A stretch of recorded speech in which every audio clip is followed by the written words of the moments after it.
Estamos disfrutando mucho de las jornadas y están saliendo temas que nos apasionan a todos. ¿Cómo es el tema de los datos? En la mesa anterior estuvimos discutiendo y conversando qué hacer con los datos y nosotros ahora vamos a seguir hablando de los datos, pero en relación al lenguaje inclusivo. Voy a hablar yo simplemente porque Juan y Belén me han cedido la palabra, pero aquí están haciendo el aguante, porque lo que les voy a mostrar es parte del proyecto español, perdón, que se me fue el proyecto, bueno, no importa. El nombre del proyecto. El proyecto pertenece a la Universidad Nacional de Mar del Plata y también al CONICET. Y tiene varias partes. El principal objetivo del proyecto es el análisis de lo que llamamos el español 2G, el español de dos géneros en crisis, para tratar de analizar el alcance del uso del masculino genérico y de la penetración de las formas nominales y pronominales del tercer género en la Argentina. Para eso trabajamos con encuestas, con recolección de información de los medios de comunicación y con el relevamiento de las normas explícitas. La pregunta que da inicio a todo esto es si hay un cambio lingüístico en marcha o no. La hipótesis es que sí.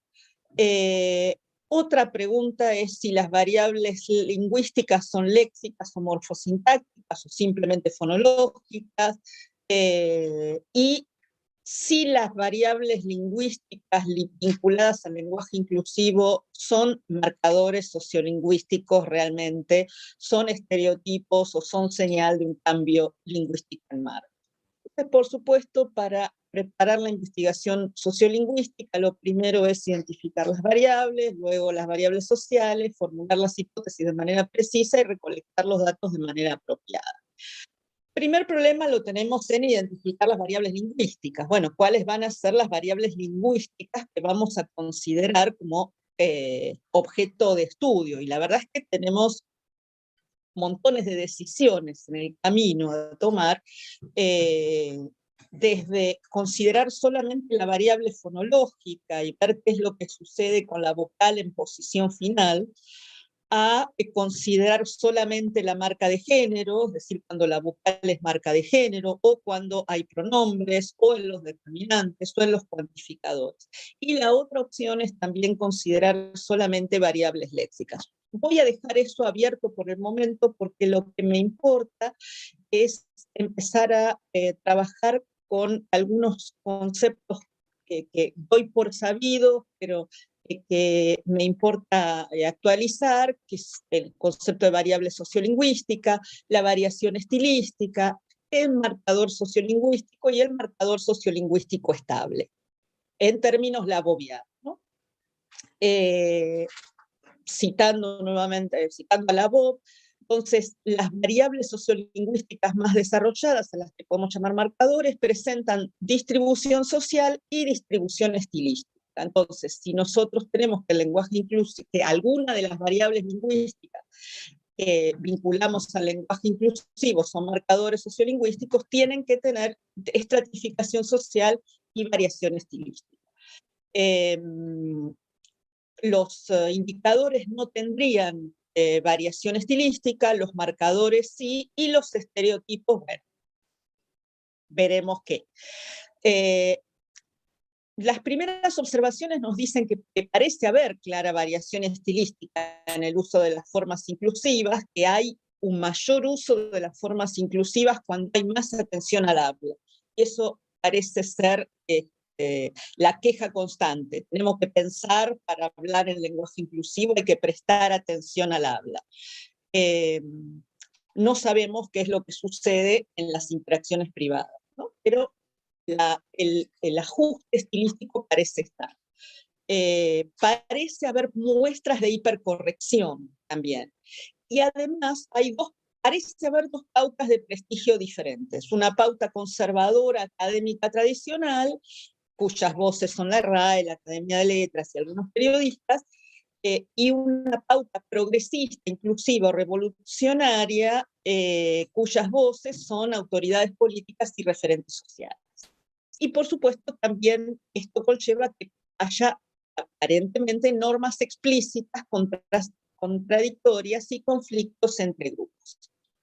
La pauta de hipercorrección en el uso de la E se ve claramente en cosas como esta, que aparecen en Instagram. Es importante saber que la EVA no se dice le mese, no se dice le cocine, pero aparece un texto como este de Florencia de la B en página 12, que dice que el lenguaje inclusivo es utilizado por nuestro presidente. Fíjense todo lo que está resaltado en amarillo, son ejemplos de lenguaje inclusivo que no seguiría la norma del lenguaje inclusivo, es decir, serían casos de hipercorrección.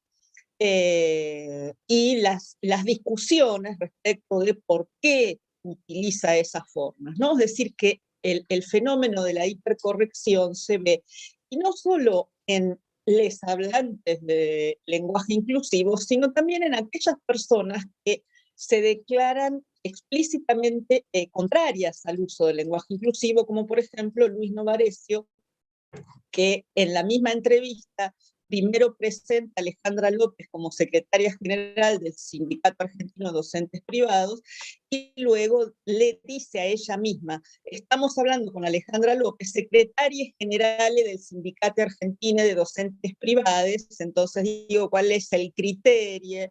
El virus se no contagiaba, le dejo un gran saludo. Fíjense que les dice: yo sostuve más la E que usted. Después habló de nosotros, termina siendo ridículo, ahora dice aula y no dice aules, nosotros y nosotros. Es decir, la pauta de hipercorrección está ahí presente, tanto de un lado como del otro. Y las normas en conflicto incluso se encuentran en dos personas absolutamente imposibles de caracterizar como a favor del lenguaje inclusivo, como Feynman y Jonathan Viale. Cuando Feynman le reprocha a Jonathan Viale que usó el término algunes, dice: no me vas a hablar en lenguaje inclusivo, me levanto y me voy. Y Jonathan Viale le contesta: el presidente habla así, respeta viejo, si él dice algunes, yo tengo que decir algunes. Es decir, el criterio de autoridad está presente incluso en estos personajes. Entonces, ¿qué expectativas hipotéticas tenemos? Bueno, si la variable lingüística que elijamos, supongamos que sea la E, es un marcador sociolingüístico, tenemos que encontrar estratificación social y estilística, como el caso típico de los almacenes o cualquiera de los estudios, donde vamos a tener tanto variación estilística, es decir, la variación en rojo, como la estratificación social en verde. Ahora, si hay un cambio en marcha, en cambio, el estatus de uno de los elementos como indicador de prestigio aparece en el ascenso de las líneas horizontales, dice, a medida que pasamos de lo formal a lo informal. Es decir, esto que se va subiendo es porque este extremo es más prestigioso. Es lo que parecería estar sucediendo con el lenguaje inclusivo, es decir, lo utilizamos en los contextos de habla más cuidada porque consideramos que es más prestigioso ser inclusivos que no serlo. Y entonces, esta línea que cruza las otras es lo que está señalando, según dice la Bob, el cambio lingüístico, el hecho de que no se trata de un marcador sociolingüístico estable, sino que se trata de un cambio lingüístico en marcha, porque hay una clase social, que es la clase media-baja en este estudio, que supera a la clase alta en su afán de imitar la pronunciación de la clase y que es como la Bob entiende el fenómeno de hipercorrección, ¿no? Como que es finalmente como un indicador sincrónico del proceso de cambio lingüístico, ¿no? Dice la Bob. Entonces, en cada nivel de edad, la clase media-baja presenta una gran tendencia a la introducción de la R en este caso, y en los estilos más formales supera con mucho a la clase media-alta, que es lo que vemos acá, y la gran inseguridad lingüística que ve en los hablantes de clase media-baja que tratan de adoptar, incluso en edades medianas, es decir, en las personas adultas más jóvenes, las formas de prestigio utilizada por los miembros más jóvenes de la clase inmediatamente superior, la clase alta. Y eso me interesa particularmente porque es un fenómeno que vemos entonces en el lenguaje inclusivo cuando nos encontramos los datos. Bueno, las hipótesis, si la planteamos estrictamente, tenemos que formular con precisión las variables que se correlacionan. Entonces, decir, bueno, ¿qué se correlaciona con qué? ¿Qué correlación esperamos? ¿No? Entonces, lo que yo traigo hoy para discutir, estoy como Leonor, traigo más discusión que resultados, es si este camino que estamos intentando tiene sentido o mejor lo dejamos pasar, porque no estoy del todo convencida, pero digamos, sí estoy del todo convencida de que necesitamos datos sistemáticos para ver en la evolución, si hay cambios, si no hay cambios, qué es lo que pasa. No estoy del todo convencida todavía, a pesar de los años que llevo enseñándolo, que realmente esa estructura de cambio en la estratificación de la variable sea una señal de cambio lingüístico, pero sin duda, si no tenemos los datos, no lo podemos verificar. Entonces, si no sabemos cuál es la frecuencia en cada grupo social, no podemos sacar ninguna conclusión. Entonces, lo que intentamos es empezar a ver, antes de salir a hacer encuestas, porque era imposible y porque, bueno, todo lo que ya sabemos, empezamos a recolectar textos sobre el lenguaje inclusivo en los medios de comunicación y empezamos a caracterizar las variables sociales a partir de cada uno de los textos, porque relacionamos a los textos con sus respectivos hablantes, ¿sí? Entonces, utilizamos para eso, como son textos de medios de comunicación, justamente lo que nos permite es no tener que recurrir a la anonimización de las personas hablantes, sino al contrario, podemos utilizar su identidad en tanto han sido productos públicos, ¿no? Entonces, podemos construir ese corpus de datos con todas las discusiones en las que no voy a volver, tuvimos las mismas discusiones, cómo lo sistematizamos, dónde lo subimos, cómo lo etiquetamos, todo eso pasamos por las mismas discusiones. Y además empezamos con los conflictos para definir las variables sociales. Y acá es donde empiezan el baile. Ya por lo pronto, con el sexo tenemos que, ya no podemos seguir a la vieja usanza los hombres y las mujeres, ¿sí? Entonces, tenemos que identificar por lo menos dos, y estamos pensando en tres variables de sexo o género distintas. Una que llamamos sexo biológico, sexo al nacer o sexo según el DNI antes del 2012, que podemos considerar binario, ¿sí? Femenino, masculino. Pero el género autopercibido ya puede ser otro. Y nos preguntábamos si no era necesario considerar también una tercera variable que fuera el género socialmente reconocido, consultando a un panel. Es decir, por ejemplo, ¿cuál es el género de Florencia de la B? ¿Qué considera la gente que es Florencia de la B? ¿Un hombre, una mujer, una persona trans? No lo sabemos, ¿sí? Pero como para... porque justamente son esas variables gay, trans, cis, las que no nos aparecen con el género autopercibido o el sexo solamente. Bueno, el corte por edad necesitamos que sea por lo menos 15 años, lo estimamos en 20 para ver la división generacional, pero bueno, tomamos estas decisiones. La situación laboral y familiar, la educación, el área de desempeño familiar y una estimación, y ahí sí es estimación, de nivel de ingresos mensuales.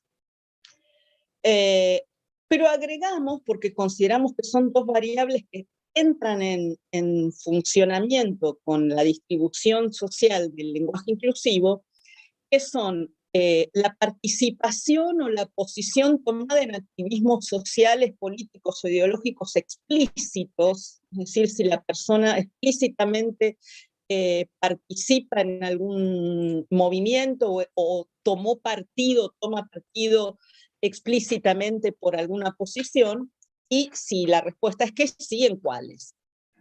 Y los mínimos que necesitamos incluir, o por lo menos prestar atención, son el Ni Una Menos, algún movimiento feminista, el orgullo gay o movimiento LGBT, los pañuelos verdes y celestes, y si es defensor o opositor de algún movimiento político, de algún partido político, o sea, si es Macri, Cristina, Cano, K, bueno, básicamente eso.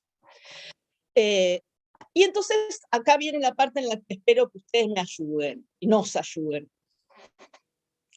¿Qué hacemos con nuestros datos, con nuestra clasificación de los datos? Entonces tenemos, pensemos que les traje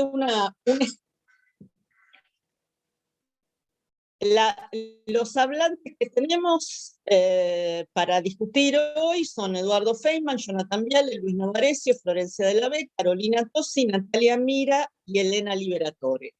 Y Elena Liberatore, que es una jueza que firma sus dictámenes en lenguaje inclusivo. Entonces, bueno, el sexo biológico lo podemos deducir, el género autopercibido lo podemos deducir, pero acá es donde parece, no nos sale por ningún lado, ¿sí? Que es el género, ese que les decía, el género social, ¿sí? Cómo es percibido socialmente, si es percibido como una persona cis, como una persona trans o como una persona gay, que digamos, no es una buena clasificación, me pueden tirar con todo lo que tengan, pero hay algo ahí que necesitamos identificar para la correlación. Bueno, con la edad más o menos no hay problema, porque se busca y se consigue la información. Y acá viene la parte de la situación laboral y familiar. Digamos, tenemos por un lado a una estudiante en formación, por otro a tres personas a cargo de menores de edad, ¿sí? Es decir, familias jóvenes, y a otra persona independiente, sin gente a cargo. No tenemos datos de estas dos personas, pero bueno, se pueden conseguir. Con la educación tenemos, bueno, ¿cómo categorizamos a Natalia Mira? Como secundaria incompleta. estaba en el secundario, los textos que tenemos relevados son cuando estaba en la escuela secundaria, por lo tanto entra como secundaria incompleta, lo cual nos dice que, bueno, no podría estar en el nivel más bajo, no podemos juntar primaria con secundaria, hay que seguir separando primaria y secundaria. Sí. Y el problema lo tenemos acá, en el nivel económico, porque si el factor que consideramos es el nivel de ingresos, Natalia Mira nos aparece como el nivel más bajo, no tiene ingresos fijos, vive con sus padres. El resto definimos los niveles de ingreso para incluirlos. Entonces,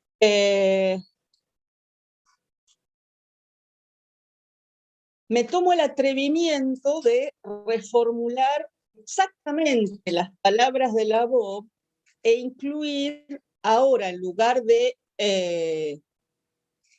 la R, incluir las formas en E. Es decir, en cada nivel de edad, la clase social 3, digamos, no podemos aún decir si es la clase media baja, la clase trabajadora, la clase A, digamos, ¿qué información necesitamos para identificar esa clase social 3? Pero si la voz tiene razón, hay una clase social que presenta una gran tendencia a la introducción de las formas E en todos los estilos más formales, supera a la clase social 2, a la clase social más alta. Todo parece indicar que las personas hablantes de la clase social 3 tienen una gran tendencia a la inseguridad lingüística y por ello tratan de adoptar, incluso en edades medianas, las formas de prestigio utilizadas por los miembros más jóvenes de la clase inmediatamente superior. Y por eso va lo de Natalia Mira. Bueno, si la voz tiene razón, Natalia Mira se convierte en la voz de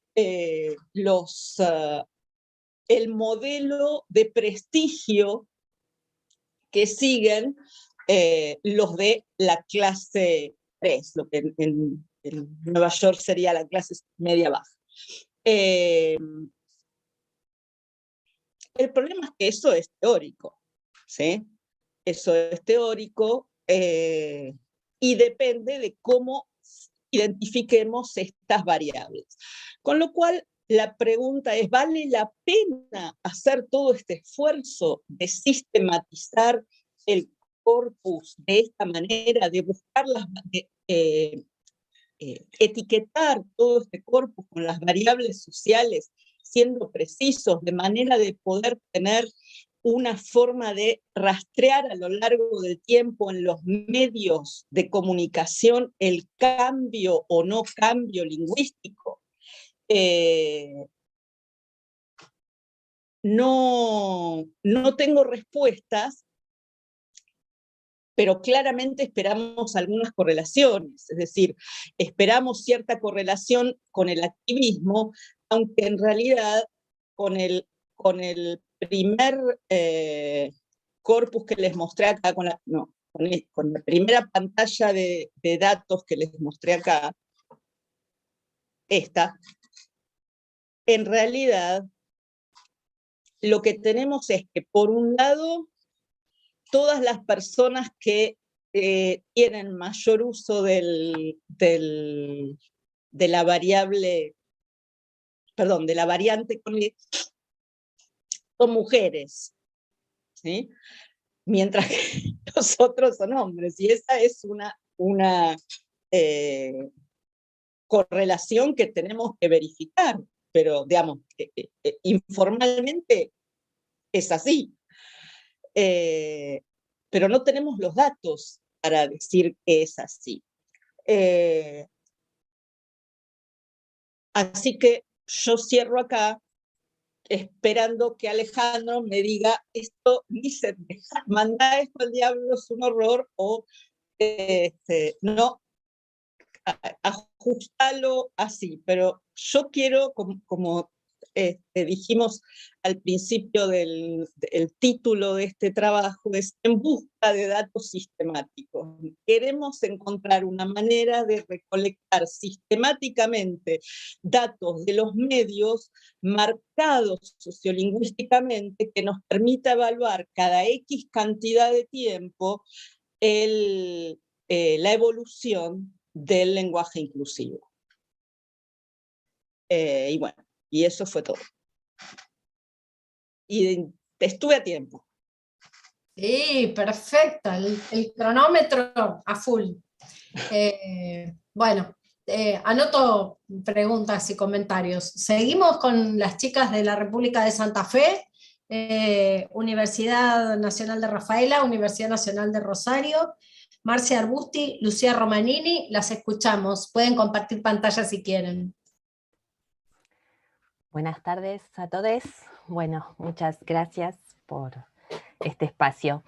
Bueno, vamos a compartir una investigación que estamos llevando a cabo. En este caso estamos Lucía y yo, que dirigimos y codirigimos esta investigación, pero el grupo es bastante más grande. Es una investigación radicada en un RAF, pero que comparte disciplinas y docentes de ambas universidades.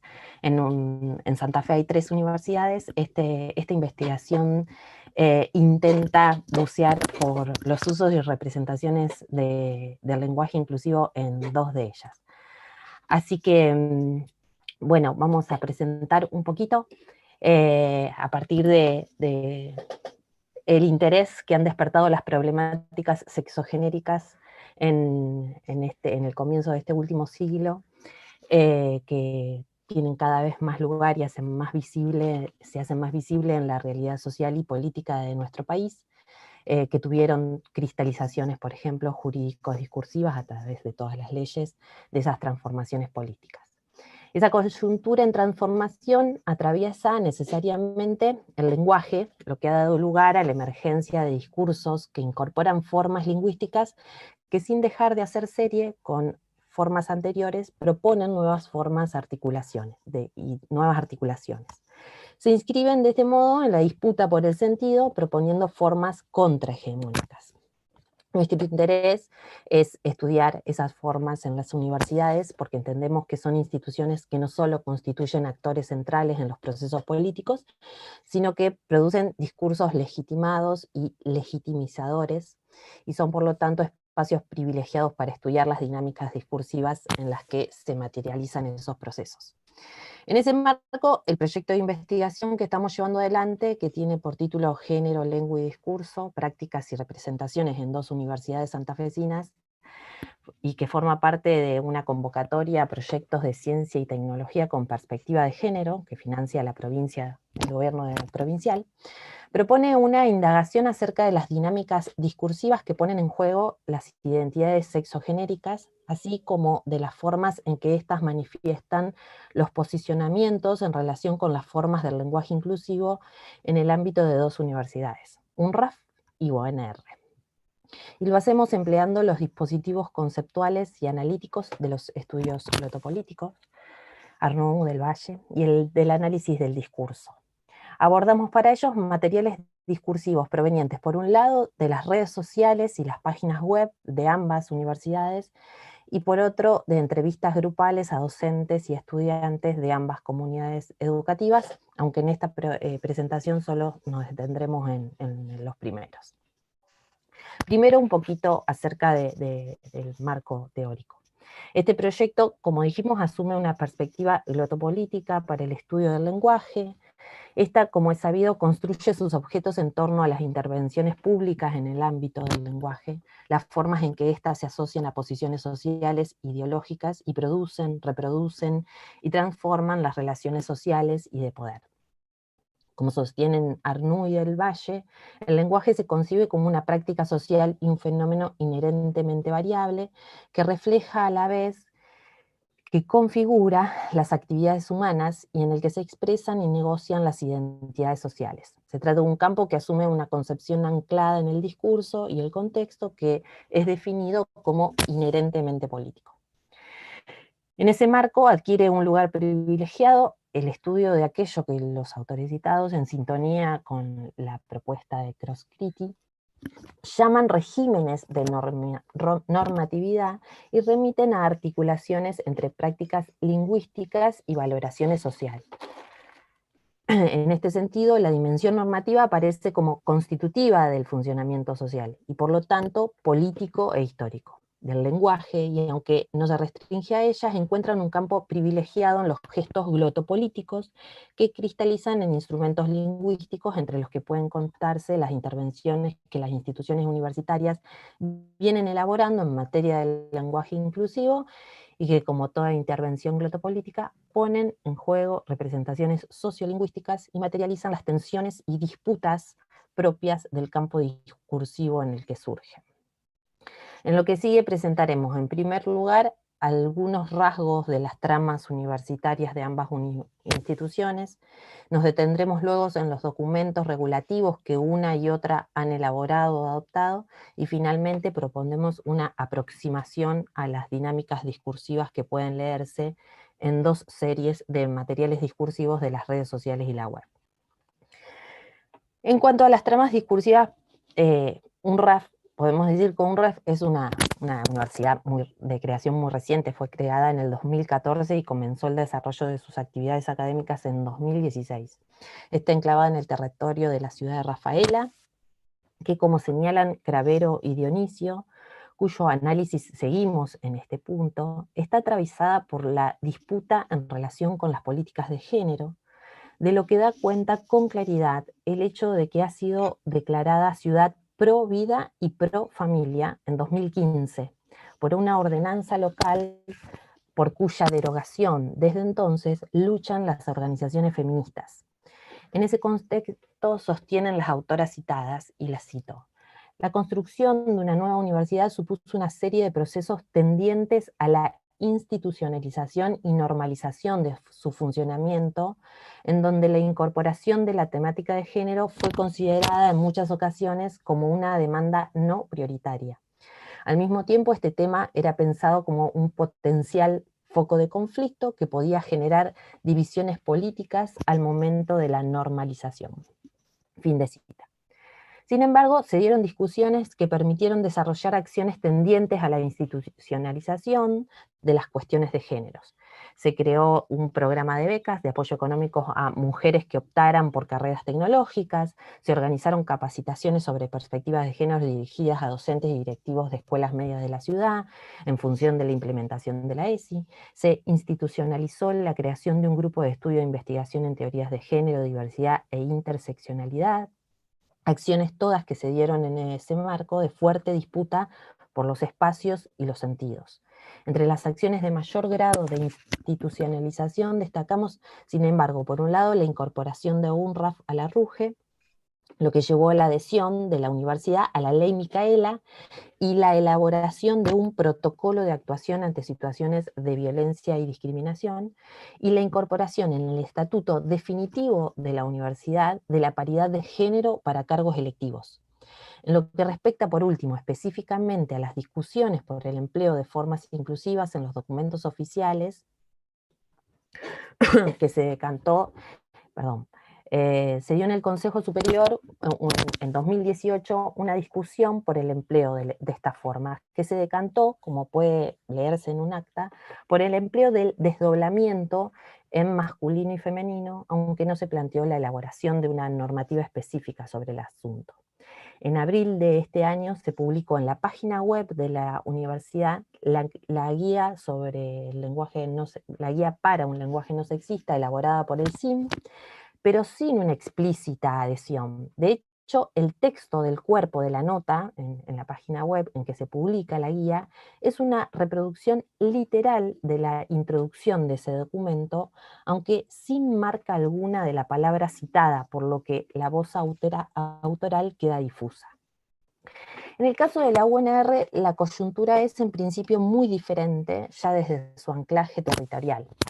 En palabras de Rovetto y Fabri, y lo cito, nuestra universidad se encuentra inserta en una ciudad que es referencia regional e internacional por la historia de su pujante movimiento de mujeres, diversidades sexuales y feministas, y por su capacidad de incidencia en la institucionalización y formulación de políticas públicas progresistas a nivel local. En el ámbito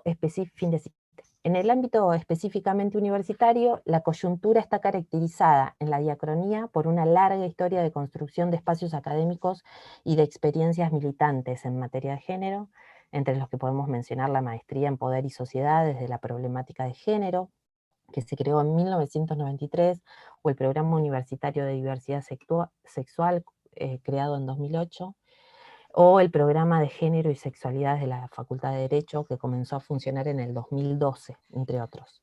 En el momento actual, a la vez que continúan desarrollándose múltiples espacios académicos en las diferentes unidades, dominan la escena a nivel universidad una serie de políticas tendientes a la institucionalización de las políticas de género y feministas, que pueden situarse en relación con el cambio de autoridades del rectorado que tuvo lugar en 2019, a partir del cual se resolvió la creación de un área de género y sexualidades ubicado en el máximo nivel del organigrama de gestión de la universidad, que de acuerdo con la norma por la que se crea, tiene como misión asistir al rector y al secretario general en la construcción de una universidad pública, feminista y popular, que contribuya con la tarea de abonar una sociedad igualitaria, inclusiva, plural y libre de violencias, dando respuestas a las demandas de transformación. Su línea de acción tienden a promover la transversalización de la perspectiva de género, que no deja de encontrarse también con múltiples resistencias. Entre las estrategias que la gestión ha implementado desde la mencionada área se encuentran la elaboración de material bibliográfico publicado por la editorial universitaria en la serie Cuadernos Feministas para la Transversalización, la organización de múltiples eventos académicos y cursos con perspectiva de género destinados a distintos actores de la comunidad académica, en algunos casos como articulaciones en relación con la ley Micaela o la ley de ESI, la elaboración de recursos multimedia, así como la participación en la elaboración de normas institucionales en la materia, entre las que cabe mencionar la aprobación del cupo laboral travesti trans, el reconocimiento de la identidad de género sin necesidad del cambio registral y la conformación de un comité UNR feminista. Esa normativa incluye también la aprobación del empleo del lenguaje inclusivo por resolución del Consejo Superior de la Universidad en el 2019, a lo que luego se sumó un documento de recomendaciones para el uso del lenguaje no sexista inclusivo en el área administrativa. Vamos entonces a hablar un poquito sobre esos documentos regulativos. Ahora, si mi compañera lo está mostrando, Luchini. Sí. Bueno, lo que compartimos es un fragmento del texto de esta resolución de la UNR del 2019, en donde puede verse que en el artículo 1 y 2, bueno, este acto resolutivo está orientado al reconocimiento del empleo de las formas inclusivas por parte de todos los miembros de la comunidad universitaria, y se explicita además en el segundo artículo como ámbito específico la esfera administrativa y de la comunicación institucional en la relación con la cual se promueve el uso de estructuras sin connotación de género. Es decir, que en este segundo artículo el orden de lo regulativo alcanza la elección de unas formas por sobre otras. Ahora bien, si bien el empleo de esas formas sin connotación de género aparece efectivamente en el articulado citado, ahí en el que mostramos, no ocurre lo mismo en la totalidad del texto de la resolución, en cuyo último considerando leemos, ahí lo mostramos, Señores claro, que el presente expediente es tratado y aprobado por los señores consejeros superiores en la ciudad del día de la fecha. Esto es una forma enunciativa claramente antagónica respecto de las que propone el texto que le incluye. Las tensiones que leemos entonces en este texto, tensiones que de una u otra manera pueden observarse en las resoluciones de otras universidades o facultades, como han mostrado los ejemplos de los análisis de García Negroni y Hall, aparecen como manifestaciones de aquello que Autier-Riboud ha estudiado en términos de heterogeneidad enunciativa. Emergen aquí formulaciones contradictorias que están asociadas a regímenes de lo que puede y debe decirse que se encuentran en conflicto. En efecto, la formulación en masculino genérico para referirse al cuerpo colegiado del Consejo no solo supone un distanciamiento de lo que la propia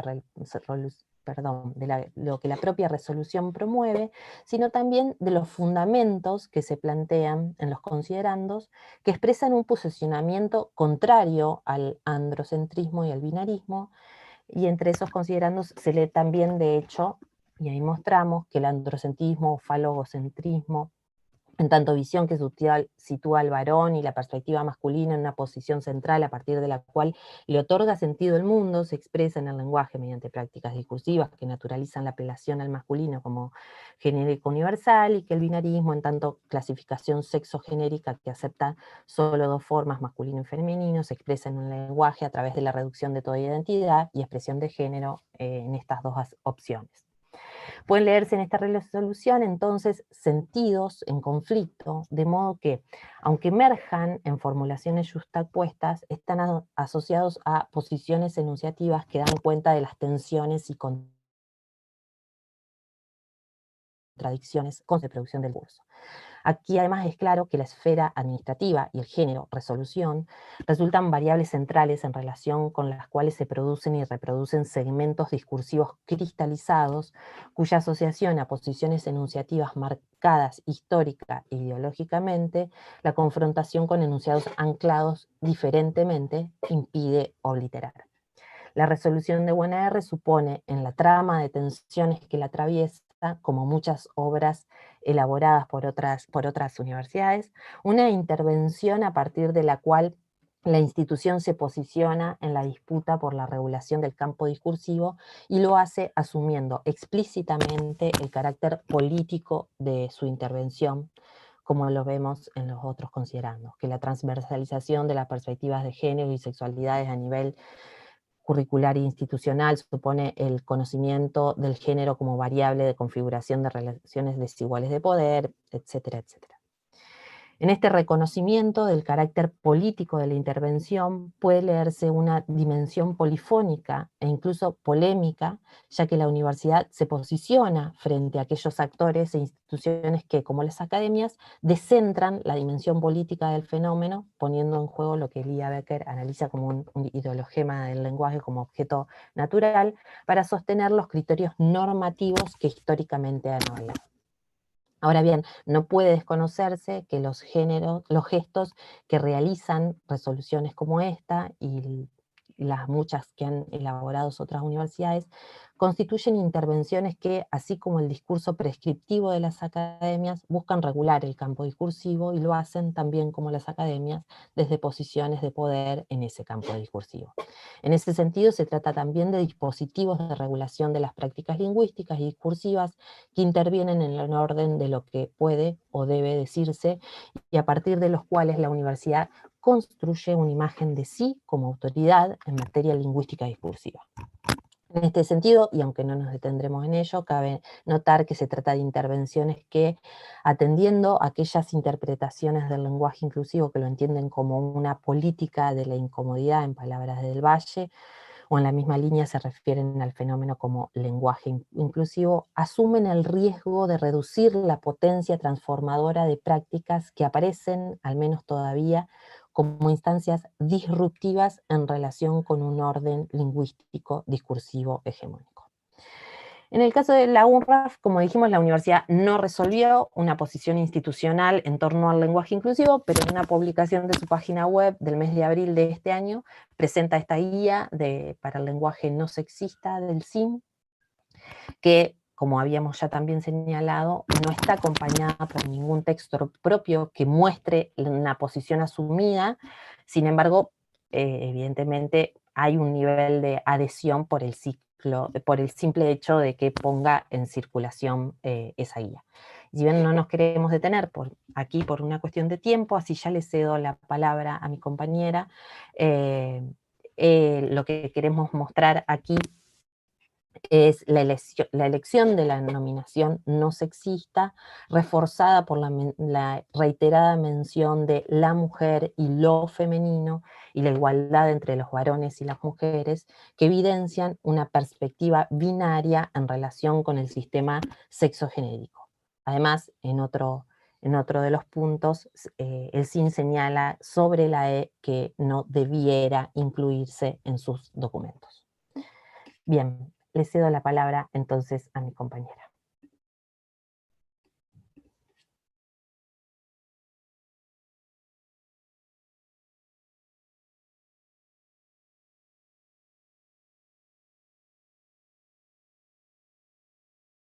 ¿Estás ahí, Luchi? Lucía. Perdón, sí, perdón, estaba teniendo problemas para activar el micrófono. Ahí estoy. Quedan 10 minutos, chicas. Bueno. Deja de compartir. Dejo de Estás compartiendo. Ahí está.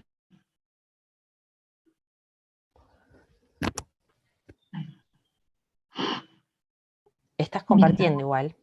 Sí, pero... Bueno, si no seguís no sé. Puedo sacarte la opción de compartir si no Sí, querés. gracias. Gracias, perdón. Bueno, empiezo entonces. Gracias, Juan.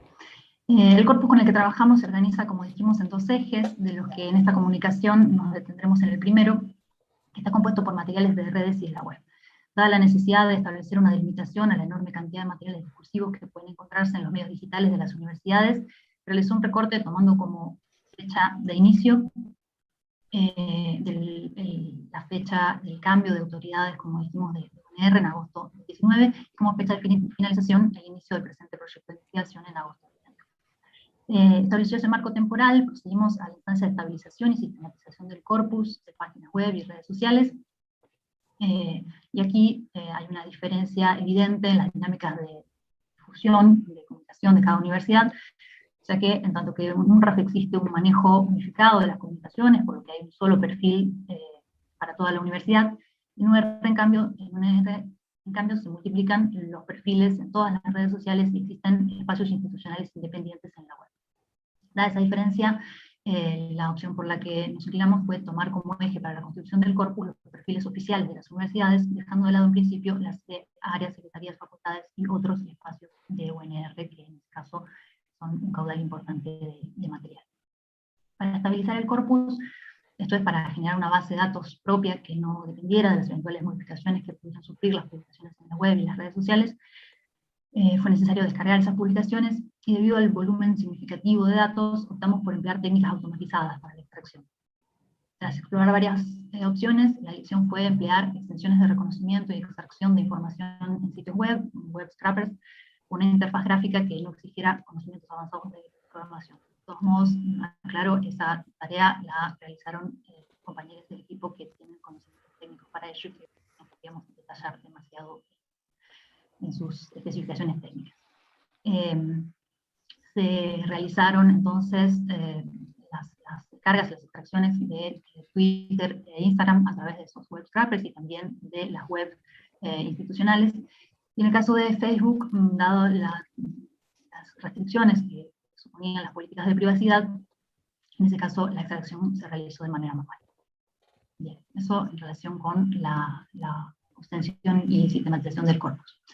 El trabajo que estamos realizando sobre esos materiales supone diferentes aproximaciones que ponen en juego las formas de expresión del género en las prácticas discursivas en relación con las diferentes esferas, con restricciones que imponen los géneros discursivos, con tensiones que emergen en las formulaciones del mismo texto, por ejemplo, cuando una noticia de la web informa acerca del texto de una resolución, entre otros. Aquí nos vamos a limitar a mostrar un primer acercamiento a las tensiones que pueden observarse en la forma en que los enunciados efectivos de las instituciones se manifiesta la expresión del género y las formas en que esas prácticas discursivas dialogan con los enunciados regulativos, de acuerdo con lo que fue presentando más. Para eso vamos a mostrar 2 series de enunciados institucionales que corresponden en el primer caso a las publicaciones de UNRAF y en el segundo de UNR. En los dos casos se trata de publicaciones de texto. Bien, como vemos allí en esa primera placa, en ese primer texto, corresponde a una publicación en Facebook de la cuenta institucional de UNRAF. Allí se opta por el empleo de formas que o bien no marcan género, autoridades, miembros, o bien solo lo hacen en los determinantes que se evita incluir representantes, estudiantes, docentes, o bien son formas con marca morfológica de género, y en este último caso se opta por el de investigadores e investigadoras.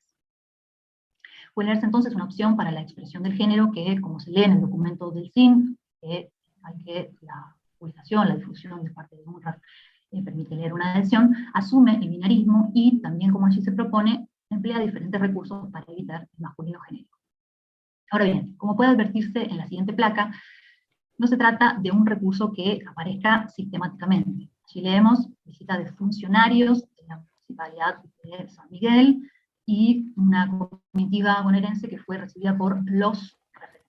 Es decir, en este caso tenemos un empleo exclusivo del masculino, que resulta por lo demás especialmente disonante porque la imagen que acompaña el texto muestra con claridad personas con diferentes expresiones de género, por lo que en principio podemos leer que no se trata en todos los casos de personas de género masculino, y que hay también allí un empleo genérico de ese masculino. Tercer y último, si pasamos el texto de la serie.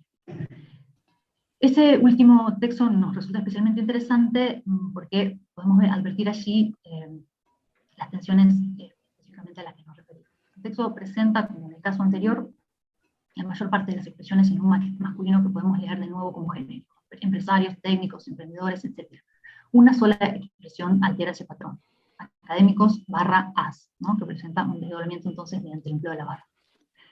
Podemos advertir ahí entonces un empleo de diferentes formas en un mismo enunciado, lo cual por lo más es característico de numerosos textos en los que se opta por el desdoblamiento, pero lo que interesa no es lo que podría leerse como un corrimiento de la sistematicidad en sí, sino el hecho de que podemos reconocer ahí dos posiciones enunciativas contrapuestas que entran en tensión en el proceso de construcción del discurso. Una en la que el masculino se considera efectivamente un genérico, que cabe leer la inclusión del género femenino, y otra en la que ese masculino genérico se interpreta como sexista y se aboga por la inclusión de formas que expresen también el femenino. Por otro lado, entendemos que no resulta arbitraria la elección del elemento léxico sobre el que se realiza el desdoblamiento. Es decir, empresarios, profesionales, técnicos, destacados expositores aparecen en masculino, académicos, en cambio, es el elemento léxico sobre el que se realiza el desdoblamiento. Se advierte allí una relación entre los ámbitos profesionales a los que remiten los elementos léxicos y la opción por realizar o no el desdoblamiento, que creemos muestra nuevamente la tensión en los posicionamientos que allí pueden leer. Entonces, académicas se incorpora en el discurso, pero empresarias, técnicas y profesionales no alcanzan ese nivel de enunciación. Ahí se advierte lo que ha sido reconocido múltiples veces y que, por ejemplo, Bengoechea Bartolomé enuncia en términos de los escollos para la feminización de profesiones prestigiosas o estereotípicamente masculinas. Pero además, esto resulta especialmente significativo en este contexto de enunciación porque los términos a los que corresponde la selección léxica que excluye el femenino se relacionan específicamente con el perfil de UNRWA, que en su estatuto define entre sus valores la cultura y actitud emprendedora, la creatividad y la innovación, la tecnología para el desarrollo sustentable. Es decir, es una universidad en la que los perfiles técnicos, tecnológicos y empresarios son especialmente destacados, ¿no? Que el hecho de que allí sea donde no se realiza el desdoblamiento frente a académicos, que no es un término especialmente asociado al perfil que UNRWA privilegia, creemos resulta significativo. Última serie, en este caso de las redes de UNR. Como vimos en el texto de la resolución, esta proponía promover en la comunicación institucional el uso de estructuras de reemplazo sin connotación de género. Sin embargo, en los usos efectivos que encontramos en las redes de la universidad, lo que predomina es el empleo de desdoblamientos, como los que pueden verse en la placa que está allí en pantalla. Es decir, un saludo especial a nuestras y nuestros estudiantes, que hoy son voluntarios, voluntarias, vía del vacunador, vía de la vacunadora, desdoblamiento en forma binaria. Estas formas conviven efectivamente con otras que buscan evitar la expresión de género, ya sea a partir del empleo de nombres de senos, colectivos, formas indeterminantes, entre otras. Pero como decíamos, en las publicaciones institucionales de UNR no se observa en general un corrimiento de las formas marcadas para el género ni de la norma binaria. Ese corrimiento sí puede leerse, aunque digamos, no corresponde a el eje central del corpus que trabajamos, pero sí puede leerse en publicaciones de algunas áreas y dependencias que gestionan sus propias redes, como decíamos, y muy especialmente en el caso del área de género y sexualidad, que depende del rectorado, en cuyas publicaciones encontramos el predominio de formas inclusivas, de formas que no marcan el género en general, y también de formas inclusivas en X o en Y. Y allí tenemos les estudiantes del centro de estudiantes, además asistieron les integrantes del nosotros contamos, que invitaron a les estudiantes. Bien. Para cerrar entonces, para cerrar la presentación, porque obviamente se trata de una presentación exploratoria, el proyecto en el que estamos trabajando propone una aproximación a las dinámicas discursivas que en torno a la expresión del género se organizan en dos instituciones universitarias de la provincia de San Paulo. La perspectiva que asumimos se interesa por las prácticas discursivas y las representaciones que en ellas se manifiestan, así como por las formas que en estas se vinculan específicamente con los discursos que regulan los usos lingüísticos. La aproximación inicial que hemos presentado muestra por un lado dos tramas institucionales con rasgos marcadamente contrapuestos. Una institución, por un lado, en la que las intervenciones a partir de las que algunos actores buscan generar transformaciones en materia de género se encuentran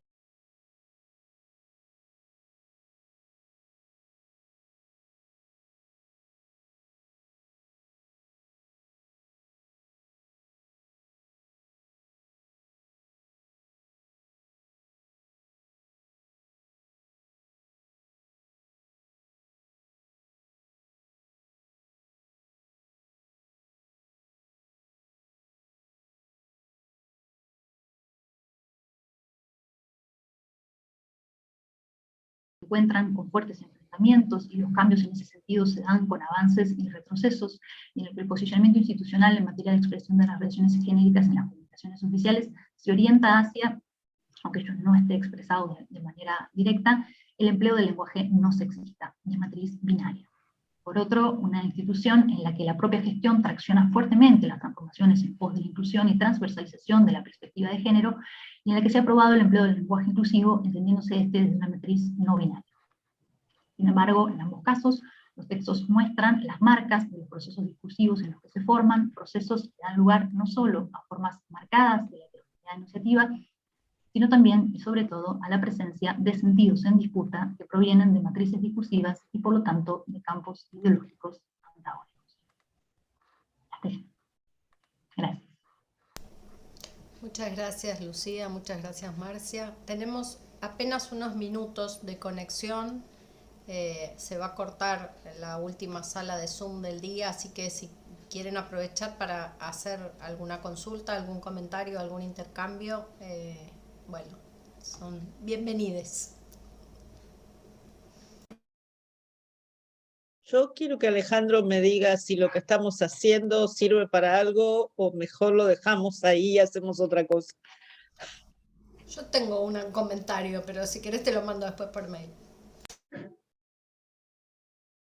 Iba a comentarte que me parecía, comentarles, que me parecía muy importante tener el observatorio de qué es lo que se va produciendo el cambio o no. Sería bárbaro hacerlo con otros países latinoamericanos, etcétera, etcétera. O bueno, incluso la misma España y hasta Guinea Ecuatorial, si correspondiera. Pero lo que yo haría, pero lo digo así, digamos, de haberlo recibido y qué sé yo, es que simplificaría mucho las variables sociales. No hay por qué seguir a la voz tan no sé qué. Por ejemplo, es obvio que la chica de Pellegrini es universitaria, digamos, no hay ninguna duda. En primer lugar, claro, porque Pellegrini depende de la universidad. Y en segundo lugar, porque si va al Pellegrini, los papis andan por ahí. O sea, buscaría la forma de simplificar mucho las clases, los niveles educativos y yo qué sé, bueno, y quizá tal vez más cosas de las que son, pero bueno, lo vi en una pantalla, es un poco difícil. Pero a mí me parece bárbaro hacerlo, y si te querés vincular con hay un observatorio, viste, en Sarmiento, creo, que está en relación con el de Barcelona. Bueno, vos sabés que yo no hago eso, así que no sé qué observatorios existen, pero a mí me parece bárbaro. Bueno, eso. Así que bueno, yo te ofrecí laburo por los próximos 30 años, ¿viste? Así que... Nos vamos a querer jubilar antes. Bueno, esa es mi modesta opinión. Eh, yo hago una consulta. ¿Tienen relevamiento de muestras no mediatizadas, es decir, no relevadas de los medios masivos? Porque a mí me parece que ahí hay una variable que ustedes están tomando y que es muy sesgada. Sí, claro, no, totalmente, totalmente.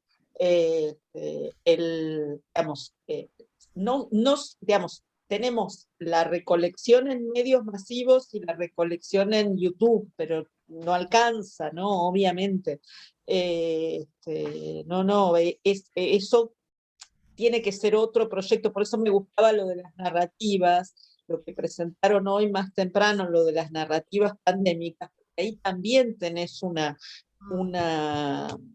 Sí, eh, una posibilidad de secuenciar y de tomar las mismas narrativas a lo largo de X tiempos meses. distintos, con una separación temporal, porque ahora les preguntas sobre su situación de hoy, pero dentro de 15 años les preguntas qué se acuerdan de la pandemia o qué les contaron sus viejos de la pandemia.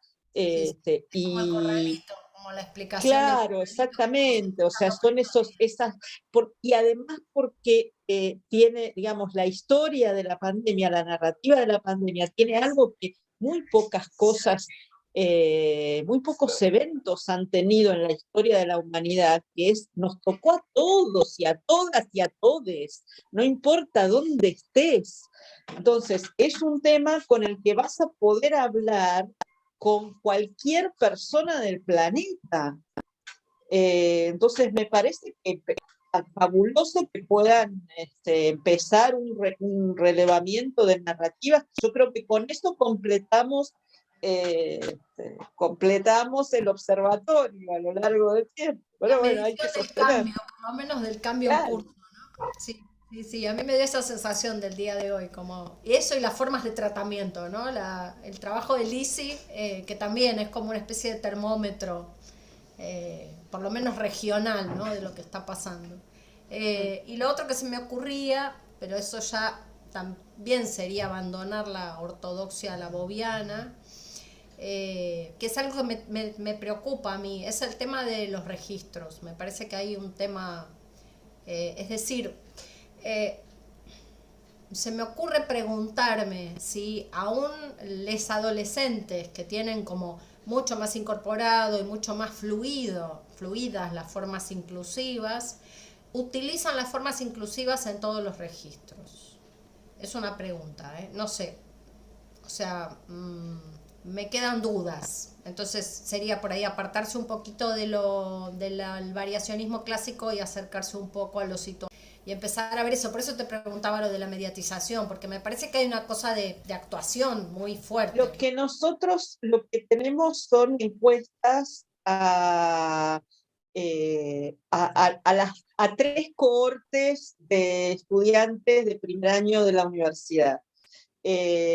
Pero no llegan a ser significativas porque son encuestas, no son entrevistas, no hay habla fluida, ¿no?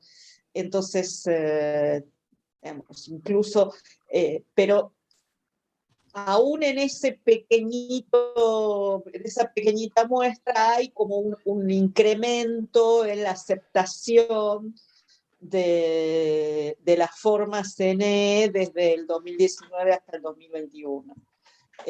Pero, digamos, no soportan un tratamiento estadístico, ¿no? O sea, yo cuando decías alejarse de la ortodoxia laboviana, mi pregunta era, si nosotros ahora tuviéramos los datos clásicos de Labov, sobre si estaríamos viendo esto, o sea, me lo pregunto y no, digamos, no tengo respuesta, es decir, pero bueno.